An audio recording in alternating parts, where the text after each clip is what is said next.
এটা কি ঘটনা হয়েছে?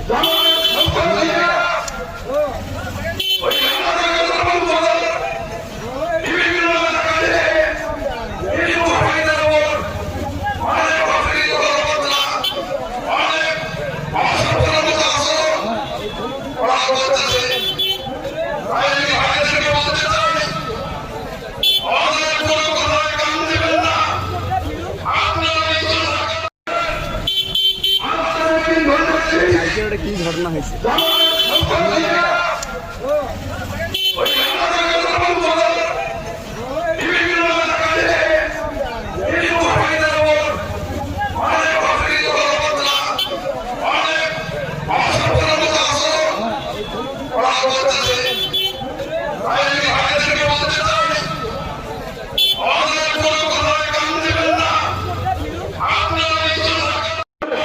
সম্মানিত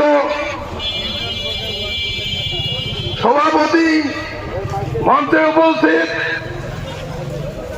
জলঢাকা থানা ও বিভিন্ন ইউনিয়নের অঙ্গ ও সহযোগী সংগঠন, কোনো মাহফিলের ব্যাপারে আমরা এলাকা কার কাছে খাড়া হবে, সেই খাড়া হওয়ার জায়গার তো দরকার আছে।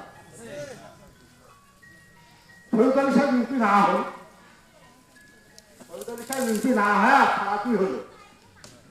আপনাদের কি উপকারটা হবে আমার বলুন তো? ওদের কাজকাম ছিঁড়ে বেলে উঠতে বেড়ায়, আমার দলের গায়ে আছে, তোমার দলের গায়ে আছে, তাকে দিবে। তোমার ভাগ্যের কোনো পরিবর্তন নাই। অতএব শহীদ আলী মিষ্টি হইলো হাজারি, না হইলো হাজারি। উনি আজকে ৩০-৩৫ বছর থাকি ইতিমখানা ৪-৫টা চলে, বিভিন্ন এলাকার মসজিদ মন্দির, আপনার শ্মশানঘাট, মাদ্রাসা, বিভিন্ন জায়গায় দান খরচ করি। আল্লাহ যার দিচ্ছে তার দান খরচ করলে ঘুরে না। আর আমরা কি করবি? আমরা ইতিহাস কি করি? তখন উন্নয়ন হবে। রায়ন, তা আমি যে কথাটা বলতে যাচ্ছি সেটা হলো যে আমার প্রতিবারে ঠকে যায়। তো এবার যখন দেখেছি তারেক রহমান সামনে প্রধানমন্ত্রী হবে, তা আমরা কেন আর একটা পাল্লা ভোট দেবো? এর দরকারটা কি? আর একটা কথা কই, এই যে আমার গ্রামের মানুষের বংশগুলা নাই কথা বেহেস্তের কথা কয়, নাই কথা আল্লাহর কথা কয়। আল্লাহ আল্লাহ আমি তো 16 সালে হজ গেছিলাম, আমরা মক্কা শরীফে ওখানে তাওয়াফ করছি, ওখান থেকে আমরা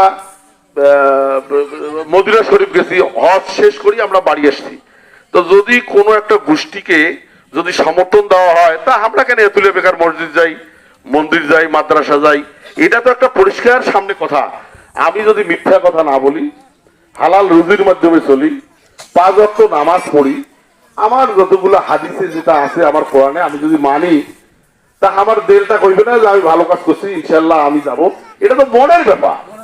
তা কাজে আমি কারো সমালোচনা করতে চাই না, আমি এই সমালোচনায় যাইতে চাই না। ওই যে দেলা ভাগনে একটু আগে কইল, আগে তারা লেখছিল আল্লাহর আইন চাই, সৎ লোকের শাসন চাই। এখন দেখেন পোস্টারে, আপনাদেরকে সচেতন হতে হবে, আপনাদেরকে জানতে হবে এটা এখন ফেসবুকের যুগ, ইন্টারনেটের যুগ। আপনার গুগলে সার্চ দিলেই বুঝতে পারবেন আপনার কি করলে আপনার মঙ্গল হবে।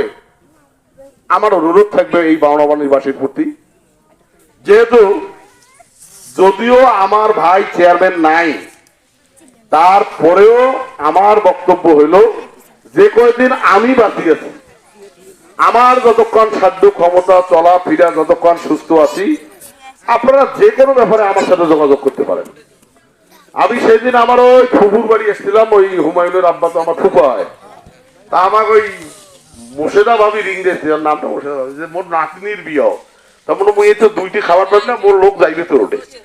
তা আমার বক্তব্যটা হইলো কোনটা, আমি আমার যেটা মনের কথা, যে একটা চেয়ারম্যান যখন আমার ভাই চেয়ারম্যান ছিল, একটা জিনিস মনে রাখবেন, কার্ড হয় যত লেখা বাউনাবাড়ি দিছিল, একটা মেম্বারও তুলে দিবার পাইনি। এই শুধু হরিশ্চন্দ্রপাট না, বানাবাড়ি না, বানাবাড়ি, হরিশ্চন্দ্রপাট, বালাপাড়া, ট্যাঙ্গরবাড়ি, এই 4টে ওয়ার্ডকে আমরা আলাদা ভাবে এটা চিন্তা ভাবনা করছিলাম। যদি মেম্বার পাই 150, আমরা দিয়েছিলাম 200। তারপরেও খোঁজ খবর নিয়েছিলাম কায় পাল না পাল, যদি কেউ নাই পায় অক বই চাল কিনে দিস। কি এটা লোকগুলো আসেন না কাউ কি, এটা কি মিথ্যা কথা? এটা এটা কায় কি হয়েছে রে বলে 5 জন বলে পাই নাই, তারপর আইসেন তো মাতিন ভাই সাজু ভাই কায় পাই নাই আইসেন তো। আমি যতটুকু পারছি আমি চেষ্টা করছি আপনাদের। জলঢাকা উপজেলায় আমাদের যে প্রার্থী আছে সৈয়দ আলী, ওনাকে ধানের শীষে আমরা ভোট দেবো। ধানের শীষে ভোট দিলে হয়তো আমাদের যে এলাকার উন্নয়ন যেগুলো সেগুলো হবে, কারণ উনি একজন সৎ মানুষ, উনি 2000-এর উপজেলা চেয়ারম্যান ছিলেন, খুব ভালো করেছেন, ওনার নামে কোনো দুর্নীতি নাই। এই জন্য আমাদের সনাতন সম্প্রদায়ের যত মানুষ আমরা আছি এবার ওনাকে ভোট দেবো, এবং আপনারা সবাই বাড়িতে মা বোনদেরকে ভোট দেওয়ার জন্য উৎসাহিত করবেন। তারা যাতে বাড়িতে কেউ না থাকে আমরা সবাইকে বের করে নিয়ে যাই, ভোট নিয়ে যাবো।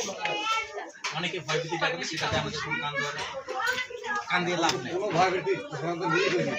নিজেই বলছে যে এখানে কোনো ভয়ভীতি করবেন না, আপনারা নিজ নিজ বাড়িতে মহিলা আছে তাদেরকে আপনারা বের করে নিয়ে যাবেন এবং নিজ দায়িত্বে আমাদের এনাকে ভোট দিয়ে জয়যুক্ত করতে হবে। কারণ সামনে যে মনে করেন যার একটা দল আছে, ওনারা হয়তো বিভিন্নভাবে উৎকলনমূলক কথাবার্তা বলবে বা আমাদেরকে হয়তো চাপ করতে পারে, তাতে এগুলো আপনাদের আর এগুলোতে আমাদের কান দেওয়া যাবে। সামনে যে 12 তারিখে নির্বাচন হবে, এই নির্বাচনে উনি বিপুল ভোটে তৈরি হবে, এটাই আমাদের প্রত্যাশা। এবং সৈয়দ আলী নিঃসন্দেহে একজন ভালো মানুষ। এই সৈয়দ আলী যখন আমি ইউপি সদস্য ছিলাম, তার শেষ টাইমে যখন বাহাদুর মিয়া আসলো, তার শেষ টাইমে কার্ডের ভাগ নেওয়া হয়েছিল। ওনার অর্ধেক কার্ড বাহাদুর মিয়ার অর্ধেক কার্ড বাহাদুর মিয়া নিয়েছে, ওনার অর্ধেক কার্ডের ভাগ উনি নিয়েছিল। সেই সময় আমি ওনাদের কাছ থেকে আমার গ্রামে ওনার আমি নিজেই ফিতে বন্টন করছিলাম। এবং সেই জন্য উনি একদম নিঃসন্দেহে একদম ভালো মানুষ, ওনাকে আপনারা সবাই ভোট দিবেন। এবং আমি বিশেষ অনুরোধ করতেছি যে আপনারা ভোট দেওয়ার জন্য জনগণকে উৎসাহিত করবেন। পাশাপাশি কোনো যে কোন বিশ্বকাপ ঘটাতে চায় সরাসরি